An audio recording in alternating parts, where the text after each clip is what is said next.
எல்லாருக்கும் வணக்கம்.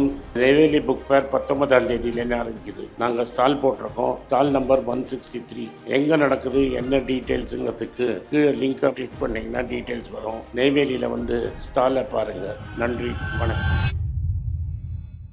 இன்றைய சிறப்பு நேர்காணலில் நம்மோடு இணைந்திருக்கிறார் ஆனந்த் சீனிவாசன் அவர்கள். வணக்கம் சார். வணக்கம். தமிழ்நாட்டினுடைய வெள்ளை அறிக்கை வெளியிடப்பட்டிருக்கு. அந்த வெள்ளை அறிக்கையை நீங்கள் பார்த்துருப்பீங்க. தமிழ்நாட்டுடைய நிலவரம் என்ன அப்படிங்கிறத டிரான்ஸ்பரண்ட்டாக காட்டியிருக்காங்க. உங்களை பொறுத்த வரைக்கும் நீங்கள் ஒரு பொருளாதார நிபுணரும் கூட, எப்படி பார்க்குறீங்க இதை? முதல்ல நீங்கள் என்ன பார்க்கணுன்னா, ஒரு 5 வருஷத்துக்கு முன்னாடி இதே மாதிரி இன்னொருத்தர் வந்து ஒரு வெள்ளை அறிக்கையை போட்டார். அந்த வெள்ளை அறிக்கையும் இந்த வெள்ளை அறிக்கையும் ஒரே வெள்ளை அறிக்கையாக தான் இருக்குது. எக்ஸப்ட் ஒரு 2 பேஜ் இது எக்ஸ்ட்ரா. அவர் என்னெல்லாம் பண்ணுவேன்னு சொன்னாரோ அது அவரால் பண்ண முடியல. அதில் என்னென்னா, நடுவில் பார்த்தீங்கன்னா, நீங்கள் எப்போதும் கடைசி வருஷத்தை பார்க்கக்கூடாது. எப்படி அது ட்ராவல் ஆச்சுன்னு பார்த்தீங்கன்னா, நடுவில் பிடிஆர் இருந்தபோது அது ஒரு மாதிரி அட்லீஸ்ட் ரெவென்யூ டெஃபிசிட்டை ஒரு மாதிரி கட்டுக்கோப்பில் கொண்டு வந்துட்டார். அதுக்கப்புறமா திரும்பி அது மோசமாக போயிடுச்சு. பட் எக்ஸ்ட்ரா 3 லட்சம் கோடி வெள்ளம் இருக்குது பார்த்தீங்களா, டிரான்ஸ்போர்ட்டும் எலக்ட்ரிசிட்டியும். அது ஒரு பெரிய ப்ராப்ளம். இது இந்த 10 லட்சம் கோடிங்கிறது எக்ஸ்ட்ரா 28% ஆனது என்னென்னா, கடைசி எலெக்ஷன் போது கொடுத்த ஃப்ரீபீஸ் 5000 ரூபா கொடுத்தார்ல, அந்த 5000 ரூபாவோட இம்பேக்ட் தான் அந்த 3% எக்ஸ்ட்ரா கடன் ஏறினது. அந்த கடைசி வருஷம் ஃப்ரீபீஸ் இல்லைன்னா அது 25க்குள்ளேயே இருந்திருக்கும். நான் பார்த்த வரைக்கும் 2-3 பெரிய ப்ராப்ளம் தமிழ்நாட்டுக்கு. அது எந்த ஆட்சி வந்தாலும் பெருசாக பண்ண முடியாதுங்கிறது டிரான்ஸ்போர்ட்லேயும் எலக்ட்ரிசிட்டிலையும். இந்த ரெண்டில் என்ன பண்ண முடியாதுன்னு நீங்கள் சொல்ல வரீங்க? யார் ஆட்சிக்கு வந்தாலும் அது இழப்பிலே தான் இருக்கும், அல்லது வருவாய் பற்றாக்குறை, அது இன்னும் மோசமாக தான் போகும். இல்லை, அதை சரி செய்ய முடியாது. இப்போ இவங்க சொல்கிறாங்களே, லீக்கேஜ் தான் முக்கிய காரணம் அப்படின்னு அவங்க சொல்கிறாங்க. அதே மாதிரி அட்மினிஸ்ட்ரேஷனை சீர்திருத்தம் பண்ணால் இதெல்லாம் கரெக்ட் பண்ணலாம். 8 ரூபா பொருள் 5 ரூபாய்க்கு விற்றா யாராக இருந்தாலே முடியாது. ஒரு பொருள் 7 ரூபாய்க்கு வாங்குறீங்கன்னு வைங்க, அது 7 ரூபா 7 ரூபாய்க்கு விற்றா கூட நீங்கள் சீர்திருத்தத்தில் அதை சரி பண்ண முடியும். 7 ரூபா பொருளை 6 ரூபா 50 பைசாக்கு விற்கிறீங்கன்னா, அந்த 50 பைசா துண்டு உங்களோட டேக்ஸ் பணத்தில் என்ன வரணும். இந்த கட்சி அந்த கட்சியில் எல்லா கட்சியுமே என்ன சொன்னாங்கன்னா, நாங்கள் எலக்ட்ரிசிட்டி ஃப்ரீயாக தரோம். அந்த எலக்ட்ரிசிட்டி ஃப்ரீயாக யாருக்கு தேவைன்னு கூட இல்லாமல், யாரெல்லாம் 200 யூனிட்டுக்கு இருக்காங்களோ அவங்களுக்கு கொடுக்குறோன்னும், விவசாயிக்கு ஃப்ரீயாக கொடுக்குறோன்னும். இது 2 தான் பெரிய காரணம். அதுக்கப்புறம் பொருள் திருட்டு ஒரு எலக்ட்ரிசிட்டி திருட்டு ஒரு காரணம். என்ன கேட்டேன்னா, என்னோட தாழ்மையான கருத்து, நிஜமாக விவசாயம் பண்ணுறவங்க தமிழ்நாட்டில் எவ்வளோ ஃப்ரீ கனெக்ஷன் இருக்கோ அவ்வளோ கிடையாது. முறைகேடாக தான் வாங்கியிருக்காங்க. 10 பேர் இருந்தாங்கன்னா 100 கனெக்ஷன் இருக்குது. 2வது, ஒரு மோட்டர் இருக்குதுன்னு வைங்க, அந்த மோட்டருக்கு ஒன்று தான் உங்களுக்கு எலக்ட்ரிசிட்டி ஃப்ரீயாக வேணும். அந்த வயரை எடுத்து வீட்டில் பவர் கொடுத்துன்னு இருக்கணும். ஒரு மோட்டருக்கு எவ்வளோ பவர் வேணுங்கிறது நம்மளுக்கு முன்னாடியே தெரியும். அதுக்கு நீங்கள் முன்னாடியே மானியமாக கொடுத்துட்டிங்கன்னா, ஒரு மோட்டருக்கு 100 யூனிட் ஆகுது, அவ்வளோலாம் ஆகாது. 100 யூனிட் ஆகிடுச்சுன்னா 700 ரூபா நீங்கள் மானியமாக கொடுத்துட்டிங்கன்னா, அதுக்கப்புறம் இந்த ஃப்ரீ பவரை நிறுத்திடலாம். அப்போ இந்த ஃப்ரீ இல்லைங்கனாலே அதுதான் முதல் ஸ்டெப்பு. இப்போ எலக்ட்ரிசிட்டியை பொறுத்த வரைக்கும் அந்த 200 யூனிட் கொடுத்துருக்கிறது தவறான விஷயம். அது எந்த கவர்மெண்ட்டாக இருந்தாலும் அப்படிங்கிற தவறான விஷயம் நான் சொல்லவே இல்லை. ஒரு ஜனநாயக கவர்மெண்ட்டு எந்த ஆட்சியாக இருந்தாலும் எதை வேணால் ஃப்ரீயாக கொடுக்குறோம். நீ ஃப்ரீயாக கொடுக்கறதுக்கு உங்கள் அரசாங்கம் காசு தரணும். நீங்கள் எலக்ட்ரிசிட்டி போர்டை ஃப்ரீயாக கொடுக்க சொன்னால் இந்த மாதிரி கடன் வரும். எலக்ட்ரிசிட்டிக்கு இது அதுவே மற்ற இருங்க, 2 விஷயந்தான் அதில். ஸோ எலக்ட்ரிசிட்டியில் என்ன பண்ணணும்னா, அதை ஃபுல்லாக முடிச்சிடலாம். மோட்டருக்கு நீங்கள் சோலார் மோட்டர் பேனல் போட்டிங்கன்னா அது உங்களுக்கு எலக்ட்ரிசிட்டி நீங்கள் ஃப்ரீயாகவே கொடுக்கணும். அண்ட் அதோட ஒரு பேட்டரியும் கொடுத்துட்டிங்கன்னா ஸ்டோர் பண்ணி நைட்டும் அது தண்ணி பாய்ச்சும். அதை ஈஸியாக நீங்கள் சால்வ் பண்ணிடலாம். இதுக்கு சொல்யூஷனாக இதை சொல்கிறீங்க. இதுக்கு அந்த முதலீடு, அதுக்கான அந்த ஏற்பாடுகளை அரசாங்கத்தால் பண்ணிட முடியுமா? ஈஸியாக பண்ண. சோலாருக்கு தான் சப்சிடி இருக்குல்ல, சோலாருக்கு தான் சப்சிடி இருக்குது. மோட்டர் ஆல்ரெடி இருக்கும்ல, மோட்டர் நான் கொடுக்க வேண்டாம். ஓகே, மோட்டர் யார்கிட்ட இருக்குது? விவசாயிகிட்ட இருக்கத்தான் தானே அவன் ஃப்ரீ பவர் எடுக்கிறான். அதுக்கு 2 சோலார் பேனல் போடுறதுக்கு எவ்வளோ காசு ஆகுது? எல்லோரும் என்ன நினைக்கிறாங்கன்னா, ஒரு மோட்டருக்கு 20,000 ரூபா ஆகும்னா ஆகாது. ஒரு காலேஜுக்கே போட்டுறது எனக்கு 65 லட்ச ரூபா தான் ஆகும். ஒரு பெரிய 15,000 பேர் காலேஜ். இப்போ அந்த வேலையெல்லாம் குறைஞ்சிருச்சு. 15,000 ஆகுதுன்னே வச்சுக்கோங்க. ம். ஒரு வாட்டி 15,000 நான் கொடுத்துட்டா அதோட செலவு ஓவர். ம். அப்போ மாற்று வழிய வந்து ஊக்குவிக்கப்படுத்தணும் இந்த அரசாங்கம். 1. ம். 2வது விவசாயிங்க என்ன சொல்கிறாங்கன்னா, நீ மீட்டரே பண்ணக்கூடாது. ம். நான் ஓசியில் கொடுக்குறேன், எனக்கு மீட்டர் போடணும். இதையும் நீ மீட்டரும் போட்டேன்னா அவர் சொல்கிற லீக்கேஜுங்கிறது நின்று போயிடும். ம். 2வது எலக்ட்ரிசிட்டியை நீங்கள் ஏன் ஃபுல்லாக கவர்மெண்ட் கண்ட்ரோலில் வச்சுருக்காங்கன்னா, முன்னாடி எந்த பார்ட்டியாக இருந்தாலும் போன 40-50 வருஷத்தில் இருந்த எல்லா பார்ட்டியும் கறி இம்போர்ட் பண்ணுவாங்க. ம். அந்த டெண்டரில் அறப்போர் இயக்கமே நிறைய கேஸ் போட்டிருக்காங்க. கப்பல்லேருந்து இறக்க கான்ட்ராக்டும் உண்டு. இதை தவிர வந்து டிரான்ஸ்ஃபர் மாஃபியான்னு ஒன்று இருக்கும். இங்கேருந்து அங்கே ஆளை ட்ரான்ஸ்ஃபர் பண்ணுறது, ம். ட்ரான்ஸ்ஃபருக்கு காசு வாங்குறது, இதெல்லாம் ரொம்ப காமன். அட்மினிஸ்ட்ரேஷனில் அவ்வளோ பேரே தேவையில்லாமல் அட்மினிஸ்ட்ரேஷனில் இருக்காங்க. ம். லைன்மென் கம்மியாக. ஆக்சுவலாக உங்களுக்கு எங்கே ஆள் வேணுமோ அங்க அங்கே ஆள் இல்ல. ஆட்களில் எங்கே ஆள் தேவையில்லையோ அங்கே நிறைய இருக்காங்க. ம். இதை நீங்கள் சரியாக பண்ணீங்கன்னா தான் அதுக்கு சரி பண்ண முடியும். இது எலக்ட்ரிசிட்டிக்கு. தட் இஸ் அப்போ தான் உங்களால் ஃப்ரீயாக கொடுக்க முடியும். எது 100 யூனிட் ஃப்ரீயாக கொடு, 150 ஃப்ரீயாக கொடு, இங்கே காசு வரும். எங்கள் இந்த இன்னொரு ப்ராப்ளம் என்னென்னா, ம். தமிழ்நாட்டிலேருந்து எக்ஸ்போர்ட் பண்ணுறவங்க கட்டப்படுற காரணம் எல்லாமே நீங்கள் வந்து யார் நிறைய பவர் கன்சியூம் பண்ணுறாங்களோ அவங்கள்ட்டேருந்து ஜாஸ்தி பணம் பிடுங்குறீங்க. ம். யார் கன்சியூம் லெஸ்ஸாக பண்ணுறாங்களோ அவங்கள்ட்டேருந்து கம்மியாக வாங்குறீங்க. நான் சொல்கிறது புரியுதா இல்லை? தட் இஸ் இப்போ வீட்டுக்கு யார் கன்சியூம் பண்ணுறான் அவன்கிட்ட கம்மி ரேட்லேயும், இப்போ ஒரு ஃபேக்ட்ரியில் ஜாஸ்தி பவர் கன்சியூம் பண்ணுறான் அவன்கிட்ட ஜாஸ்தி ரேட் வாங்குறேன். ம். நார்மலாக பிஸ்னஸ் வியாபாரம் எப்படின்னா, யார் நிறைய சரக்கு வாங்குறானோ அவனுக்கு கம்மி விலையும், ம். நார்மலாக வாங்குறவனுக்கு நார்மல் விலையும் கொடுக்கணும். மந்த்ஸ் நீ 200 யூனிட்டுக்கு மேலே ஃப்ரீயாக கொடு, 200 யூனிட்டுக்கு மேலே வாங்குறவனை நீ மார்க்கெட் ரேட்டில் தான் தீட்டணும். ம். இதை நீங்கள் பண்ணிங்கன்னா நிறைய ரெசிஸ்டன்ஸ் வரும். இப்போ எங்கள் மாதிரி வீட்டில் உட்காந்துன்னு இருக்கிறவங்க கூட 200 யூனிட்டுக்கு கம்மியாக இருந்தால் காசு இல்லைன்னா இருக்க முடியாது. ம். யாருக்கு அந்த 200 யூனிட் ஃப்ரீங்கிறதையும் நீங்கள் கட்டுப்பாட்டில் கொண்டு வரணும். இது மின்சாரத்துறைக்கு. போக்குவரத்து துறைக்கு? போக்குவரத்து துறைக்கு தான் நீங்கள் வந்து டிரைவரை பார்ட் டைம் டிரைவர் போட்டு அட்மினிஸ்ட்ரேஷன் ஸ்டாஃப் எவ்வளோ போட்டு வச்சுருக்கீங்க. ம். அண்டு நீங்கள் வந்து ஒரு ரோடு இப்போ இதெல்லாம் எப்படி இருக்குது நீங்கள் பார்த்தீங்களா?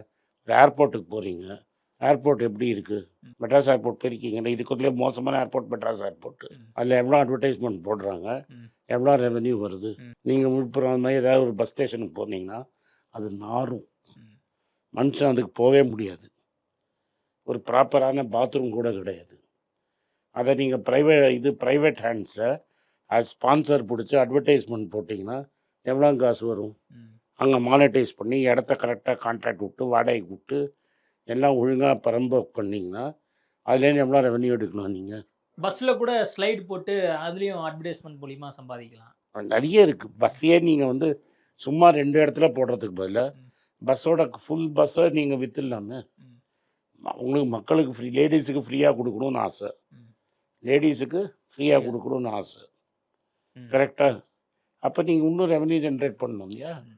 அண்ட் டெண்டர் விடு. நீங்கள் ஏன் கவர்மெண்ட் நடத்தணும்னு அவசியம் இருக்குது? இந்த டிக்கெட்டில் டெண்டர் விடுங்க. இந்த ரேட்டில் இப்போ திருச்சியில் நான் போயிருக்கிறேன். அந்த காலத்தில் அலுமினியம் மாதிரி இருக்கிற பஸ்ஸில் ஓடும்.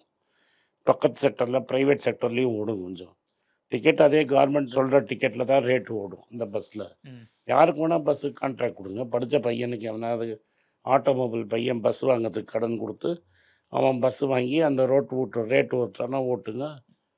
அவனுக்கு நீங்கள் மாதம் மாதம் பணத்தை கொடுத்துருங்க. கவர்மெண்ட் தான் பஸ்ஸு நடத்தணும்னு ரூல். அது அந்த காலம். ம். இன்றைக்கி பஸ்ஸு கம்பெனி நிறைய இருக்குது, பேங்க்கு நிறைய இருக்குது, நிதி நிறுவனம் நிறைய இருக்குது. யார் பஸ்ஸு ஓட்டினானோ அவனுக்கு பஸ்ஸு கொடுக்கறதுக்கு இருக்க.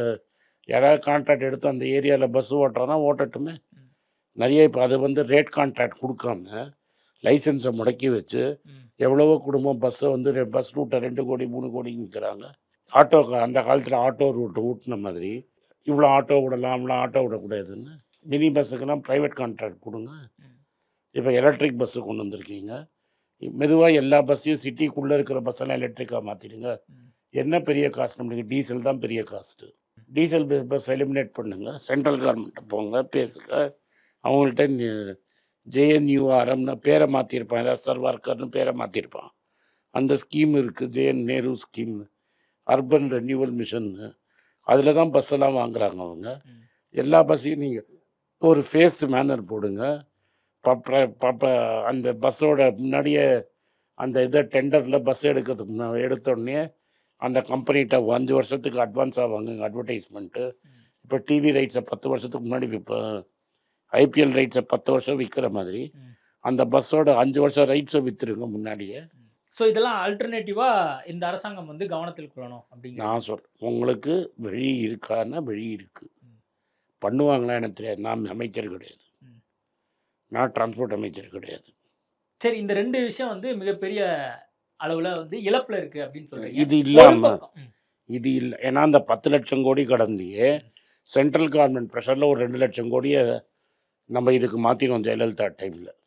ஸோ இந்த 13 லட்சம் கோடின்னு அவங்க சொல்கிறதுல ஒரு 5-6 லட்சம் கோடி கடன் வந்து இந்த 2 விழாக்காலேருந்து தான். டிரான்ஸ்போர்ட்டும் எலக்ட்ரிசிட்டியும் இதை சரி பண்ணாமல் நீங்கள் வந்து தமிழ்நாடு நிதிநிலையை சரியே பண்ண முடியாது. இது யாருமே பேசுறது கிடையாது. இது எந்த அரசாங்கம் இருக்கட்டும், என்ன நாளைக்கு உட்காத்தி வச்சேன்னானோ ஏன்னா அடுத்த நாளே தூக்கி வெளில போட்டுருவீங்க. ஏன்னா இதுக்கு காசு கட்டுமானோ, எதர் காசு கட்டு இல்லை கார்மெண்ட் வரி பணத்துலேருந்து கொடு. கார்மெண்ட்டில் வரி பணம் கொடுக்கறதுக்கு இல்லை. 100 ரூபா கலெக்ட் ஆச்சுன்னா ஆல்ரெடி 75-80 ரூபா இல்லை வட்டி பென்ஷன் சம்பளத்துக்கே முக்கால்வாசி காசு போயிடும். ஸோ இதெல்லாம் பண்ணுறதுக்கு அவன்கிட்ட காசு கிடையாது. ஸோ இதுக்கு என்ன ஆல்டர்னேட்டிவ்? ஃபஸ்ட்டு இதுதான் பெரிய ப்ராப்ளம். அண்ட் இதை வந்து 5 வருஷத்தில் சால்வ் பண்ணக்கூடிய ப்ராப்ளம் இல்லை. இப்போ 28% இருக்குது. நீங்கள் இன்றைக்கி வேலை செய்ய ஆரம்பிச்சிங்கன்னா 15 வருஷத்தில் அது 15% கொண்டு வரணும். தட் இஸ் கடன் குறையாது, ஜிடிபி கூடும். 11% க்ரோத் இருக்கிறதுனால 20 வருஷத்தில் 4 மடங்காக ஜிடிபி க்ரோ ஆகிடும். அப்போ நம்ம கடன் வாங்குறத கம்மி பண்ணிவிட்டு இதே லெவலில் வச்சுருந்தோன்னா அது 14% ஆகிடும். இதை பண்ணுறாங்களா என்னங்கிறது பார்ப்போம். இப்போ தேர்தல் வாக்குறுதின்னு சொல்லி சில திட்டங்களை வந்து இந்த அரசாங்கம் வந்து கொடுத்துருக்காங்க. ஆல்ரெடி இவ்வளோ கடன் இருக்குது, இப்போ இதெல்லாம் பண்ணுவாங்களா அப்படிங்கிற ஒரு கேள்வியும் சந்தேகத்தையும் மக்களும் எதிர்கட்சிகளும் பேசுவாங்கல்ல. இந்த பாருங்க, நம்ம வந்து ஒன்று தான் சொல்கிறேன், பண்ண போகிறாரா இல்லையான்னு அவர் தான் பதில் சொல்லணும். என்னை பொறுத்த வரைக்கும் ஏதாவது ஒரு அவருக்கு மக்களை கன்வின்ஸ் பண்ண முடிஞ்சு இதை தள்ளி போட முடிஞ்சால் ஸ்டேட்டுக்கு நல்லது. எந்த விஷயத்த சொல்கிறீங்க? எதை தள்ளி போடணும் அப்படின்னு சொல்கிறீங்க? எந்த தேர்தல் நிச்சயமாக கேஸ் 2500 கொடுக்குறேன்னு சொல்லியிருந்தாரு. கேஸ் முடியாது, வருஷத்துக்கு 6 சிலிண்டர். அது இப்போ முடியாது, இப்போதைக்கு முடியாது. இப்போ இருக்கிற ஈரான் பற்றாக்குறையில் அது முடியாது. சரி, ஓகே, நிச்சயமாக முடியாது. ரைட்டா? அவரை எப்படி சமாளிக்க போகிறாரோ அவர் தான் பார்க்கணும். 2500 அவர் கொடுக்கணும்னா வேற எங்கேயாவது குறைக்கணும். இப்போ அவர் 2500 கொடுக்கறதுன்னு முடிவு பண்ணிட்டாருன்னா நிஜமாகவே ஏழைங்களுக்கு கொடுக்கணும் தான் கொடுக்கணும். 2500 ஒரு சிலிண்டரும் பேசிக் செலவுக்கு அவங்களுக்கு தேவை. எஸ்பெஷலி லோவஸ்ட் லெவலில் இருக்காங்கல்ல, 15% தமிழ்நாட்டில் இருக்கிற 15% பாப்புலேஷனுக்கு அந்த 2500 தேவை. என்ன கேட்டிங்கன்னா, நான் நிதியமைச்சர் இல்லை, நான் ஆட்சியில் இல்லை. தட் இஸ் நான் வந்து காங்கிரஸ் கட்சியில் இருக்கேன். காங்கிரஸ் கட்சியிலையும் நான் எம்எல்ஏ கிடையாது, நான் அட்வைசர் டு தி கவர்மெண்ட்டும் கிடையாது. போன வாட்டியும் நிறைய பேர் நினைக்கிறாங்க நான் திமுகவுக்கு அட்வைசராக இருந்தேன்னு. அப்பவும் நான் அட்வைசர் கிடையாது. அப்போவும் எனக்கு ஃப்ரெண்ட்ஸ் அங்கே ஆட்சியில் இருந்தாங்க, இப்போவும் என் ஃப்ரெண்ட்ஸ் ஆட்சியில் இருக்காங்க. இப்போ வரைக்கும் வந்து அந்த அட்வைசிங் கமிட்டி வந்து உருவாக்கலை, பொருளாதார அந்த நிபுணர் குழு வந்து உருவாக்கலை. ஒருவேளை வந்து இதெல்லாம் பார்த்துட்டு சேர்த்துக்கிறாங்களோ என்னமோ பார்ப்போம். அதெல்லாம் நம்மளோட பெரிய ஆளுங்கள்லாம் நிறைய பேர். இப்போ நான் கடந்த 2-3 நாளாக பல பேர்கிட்ட பேட்டி எடுக்கிறேன். இந்த வெள்ளை அறிக்கை வந்த பின்பாக இது வரைக்கும் வந்து இவங்க அந்த பொருளாதார நிபுணர் குழு அமைக்கலை, அதில் வந்து முக்கியமான ஆட்கள்லாம் வந்து சேர்த்துட்டு இவங்க வந்து பல்வேறு சஜஷனை கேட்கணும் அப்படின்னு வந்து சொல்கிறாங்க. ஏன்னா திமுக ஆட்சியில் அந்த மாதிரி பல்வேறு குழுக்கள் அமைக்கப்பட்டது. அந்த மாதிரி இந்த ஆட்சியும் வந்து குழு அழிக்கப்பட்டது. குழு அழிச்ச யார் கிரியேட் பண்ணோம் அவனே 2 வருஷம் தூக்கிட்டீங்களா? யாருக்காக அந்த குழு வந்ததோ அந்த ஆளையே 2.5 வருஷம் கழிச்சு அவங்க பண்ணதை இவங்க பண்ண மாட்டாங்க நம்ம நம்புவோம். நீங்க ரகுராம் ராஜன் பேர் சொன்னதான் நான் சொல்றேன். அதான் இந்த மாதிரி ஒரு குழுவெல்லாம் அமைக்கணும். அதுல ஆனந்த் சீனிவாசன் வருவாரா? ஆனந்த் சீனிவாசன்லாம் வர மாட்டாரு. ஆனந்த் சீனிவாசன் ரொம்ப லோ லெவல். ஆனந்த் ஸ்ரீனிவாசன்லாம் கூப்பிட்டு சஜஷன் கேட்க மாட்டாங்க. நீங்க உண்மையை சொல்லுவீங்களா சார்? உண்மையை சொல்லுவீங்களா? இப்ப நடந்த விஷயத்தெல்லாம் உண்மையை சொல்றீங்களா? பாருங்க, ஆனந்த் ஸ்ரீனிவாசனை கூப்பிட மாட்டாங்க, அதை விட்டுருங்க, தனியா வச்சிருங்க. நான் என்ன சொல்ல வரேன்னா ரொம்ப சிம்பிளா, அப்போ 2500 கொடுக்கணும் அப்படின்னு அவர் டிசைட் பண்ணிட்டாருன்னா எங்கே கை வைக்கணும்னு என்ன கேட்டால் நான் கை வைக்க முடியும். ம். இப்போ இதே தெருவில், ம். இது பணக்கார தெருவு தானே நீ வந்தது, ம். இந்த தெருவில் இருக்கணும்னா ஒரு மினிமம் வீட்டுக்கு 50,000 ரூபா வாடகை கொடுத்தா தான் அந்த வீட்டில் இருக்க முடியும். எனக்கு தெரிஞ்சு இந்த மெயின் தெருவில் 20 பேர் ரேஷன் வாங்கலாம் தினம். ம். இவனுக்கு ரேஷன் தேவையா? இப்போ இதெல்லாம் வந்து கட் பண்ணாதான் நீங்க சொல்லக்கூடிய அப்போ அந்த யாருக்கு கொடுக்குறேன்னு ஒன்று இருக்குது. ம். என்கிட்ட இருக்கிறது ஒரு ஆழா சாதம் தான். ம். அந்த எனக்கு நீ என்ன சாதத்தை கொடுத்த, எனக்கு நீ சப்சிடி கொடுத்தா 1 லட்ச ரூபா கவர்மெண்ட் பென்ஷன்ஸை வாங்குறவன்லாம் ரேஷனில் போய் நின்று வாங்குறவன நான் காட்டுறேன் உனக்கு. ம். நான் என்ன சொல்கிறேன், முதல்ல அவங்கள பசங்க அமெரிக்காவில் இருப்பான், இங்கே ரேஷன் வாங்கிட்டு இருப்பான். அதை நீங்கள் கட் பண்ணாதான் ம். உங்களால் 2,500 ரூபா கொடுக்க முடியும். சரி. தமிழ்நாட்டில் 50,000 ரூபாய்க்கு சம்பளம் கீழே ஒரு குடும்பத்துக்கு சொல்கிறேன், நான் ஒரு ஆளுக்கு தனி சம்பளம் சொல்கிறேன். ஒரு குடும்பம் 50,000 ரூபாய்க்கு கீழே சம்பாதிக்கிறவங்களுக்கு தான் ரேஷன் தேவை. அந்த டாப் லெவல் ரேஷனை சக்கரை கூட கொடுக்காதீங்க. ம். ரேஷன் கார்டை ஒயிட் ரேஷன் கார்டாக மாற்றுங்க கம்பல்சரியாக. ம். 50% ரேஷன் குறைஞ்சிரும். அப்போ நீங்க அந்த ரேஷன் சிஸ்டத்தையே வந்து கொஞ்சம் வேற மாதிரி இவங்க அணுகணும் அப்படின்னு ஆமாம், சொல்றீங்க. இப்போ தான் எல்லாம் எக்ஸிஸ்டிங் சிஸ்டம் வந்து இது வந்து பல்வேறு குளறுபடிகள் இருக்குங்கிறீங்க. ஆமாம், யார் பேரில் ரேஷன் கார்டு இருக்கோ அவன் கை வச்சாதான் காசு கொடுக்கணும். இப்போ ஆதார் கார்டு வந்துருச்சு. ஆதாரில் ஓடிபி போட்டு ஐடென்டிஃபை பண்ணுறதுக்கு 2 நிமிஷம். ம். ரேஷன் கார்டில் அப்படி கை வை, நீ போய் நில்லு, நீ கை வை, நீ காசு வாங்கு. அது என்ன இன்னொரு ஆள் அனுப்புறது? உனக்கு ரேஷன் இல்லை, இல்ல இப்போ பேங்க்ல கிரெடிட் ஆயிடுதுல்ல மாசம் 1000 ரூபாய். நான் 1000 ரூபா கொடுப்பா. ம். நான் ரேஷன் கடையில் சொல்கிறேன். ம். அங்கே தானே பில்ஃபரேஜ் இருக்குது, அங்கே தானே குறையுது. இல்ல இதுக்கு தனி சிஸ்டத்தையே உருவாக்குற மாதிரி நீங்க சொல்றீங்களா? அதெல்லாம் அப்படியே இந்த நான் 5 வருஷத்துல பண்ணிட முடியுமா? நான் தனி உடனே சிஸ்டமே ஆதார் இருக்குப்பா. ஆல்ரெடி பண்ணிட்டு இருக்காங்கன்னு நினைக்கிறேன். ரேஷன்ல யார் யாரெல்லாம் வந்து பேர் இருக்கோ அவங்க எல்லாம் வந்து அந்த இருங்க, சிஸ்டம் பயோமெட்ரிக் பண்ணணும்னு சொல்லி ஆல்ரெடி ஃபஸ்ட்டு பணக்காரனெல்லாம் தூக்கிடு பணக்காரங்களுக்கு ரேஷன் கார்டே வேணாம். பண்ணாங்க. எதுக்கு கடையில் போய் வாங்கிக்கோங்க. ஆமாம், டிமார்ட்லயோ அல்லது பெரிய கடையில டிமார்ட்டில் போய் வாங்கிக்கோ, எங்கே வேணால் வாங்கிக்கோ, ஸ்விக்கியில் வாங்கிக்கோ, இன்ஸ்டாமார்ட்டில் வாங்கிக்கோ. அவனுக்கு எதுக்கு, எனக்கு எதுக்கு ரேஷன்? அமெரிக்காவில் இன்ட்ரெஸ்ட் ரேட் ஏறப்போகுதுங்கிறதுனால கோல்டு வந்து பிரதமர் மோடி அந்த 15% டேக்ஸ் ஆக்காமல் இருந்திருந்தாருன்னா, நீங்கள் சொன்னது பவுனுக்கு, நான் சொல்கிறது கிராமுக்கே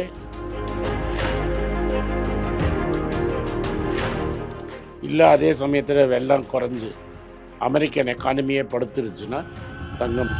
எல்லாருக்கும் வணக்கம். குழந்தைங்களுக்காக ஃபைனான்ஷியல் லிட்ரஸி மணி ஃபார் நத்திங்னு 2வது பார்ட்டு. அண்ட் இதில் வந்து செக் எழுதுறது எப்படி, டெபாசிட் ஸ்லிப் எழுதுறது எப்படி, பணம் எப்படி வந்தது, பார்ட்டர்லேருந்து டிமானிட்டைசேஷன் வரைக்கும் எல்லாத்தையும் கவர் பண்ணியிருக்கோம். உங்கள் குழந்தைங்க அப் டு ஏஜ் 10, 12க்கு ரொம்ப யூஸ்ஃபுல்லாக இருக்கும். இந்த புக் இப்போதைக்கு ஒரு ஸ்பெஷல் ப்ரைஸில் 450 ரூபாய்க்கு கொடுக்குறோம். இதை யூஸ் பண்ணிக்கோங்க. நன்றி, வணக்கம். moneypage.com வெப்சைட்டை சப்ஸ்கிரைப் பண்ணுங்கள். ஒரு வாரத்துக்கு 4 ப்ரீமியம் ஆர்டிக்கலும் ஃப்ரீ ஆர்டிகல்ஸ் ஒரு 10லேருந்து 15 நாங்கள் போடுறோம். இது சப்ஸ்கிரிப்ஷன் ஒரு மாதத்துக்கு 99 ரூபா தான். இங்கே சொல்கிற கான்செப்ட்ஸை கிரேட்டாக எக்ஸ்பேண்ட் பண்ணி போடுறோம். நீங்கள் படிச்சிங்கன்னா உங்களுக்கு யூஸ்ஃபுல்லாக இருக்கும். நன்றி, வணக்கம். வணக்கம்.